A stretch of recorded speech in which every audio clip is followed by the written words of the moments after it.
The greatest show on earth নতুন ফরম্যাটে ৪৮ দলের বড় ফিকচার। ফুটবল বিশ্বকাপ ২০২৬ নিয়ে উন্মাদনা, জাঁকজমক আর জৌলুসের উল্টো পিঠে আছে মন খারাপের গল্প।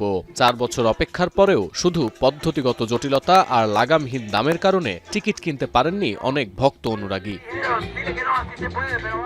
ফ্যানদের সংগঠন ফুটবল সাপোর্টার্স ইউরোপের দাবি, সর্বোচ্চ নিয়ন্ত্রক সংস্থা ফিফার চালু করা ডায়নামিক প্রাইজিং পদ্ধতির কারণে টিকিটের দাম গেল আসরের তুলনায় বেড়েছে ৫ গুণ।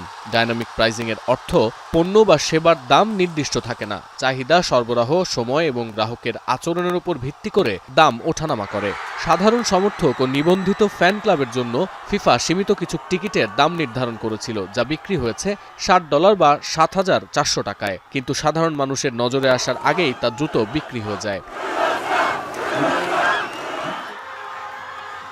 টিকিট কেনাবেচার প্ল্যাটফর্ম টিকিট ডেটার তথ্য, আয়োজক শহরগুলোর মধ্যে নিউ ইয়র্ক এবং মায়ামিতে সবচেয়ে সস্তা টিকিটের দামও প্রায় $১,০০০। সংশ্লিষ্টদের অভিযোগ, টিকিটের রিসেলিং অর্থাৎ একবার কেনা টিকিট ব্ল্যাকে হাত বদল, সরবরাহ ও চাহিদার ভারসাম্যহীনতার কারণে সোনার হরিণ টিকিটের দাম আরও চড়া।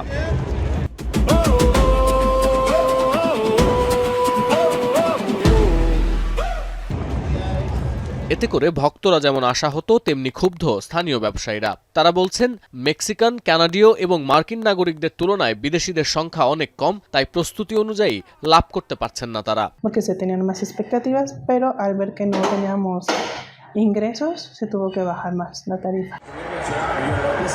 আবার মেক্সিকান প্রেসিডেন্টের অভিযোগ, বিশ্বকাপ টিকিটের দাম দেশটির অধিকাংশ মানুষের নাগালের বাইরে। তাই বিভিন্ন পাবলিক প্লাজায় বিনামূল্যে বড় পর্দায় খেলা দেখার ব্যবস্থা করেছে মেক্সিকান সরকার।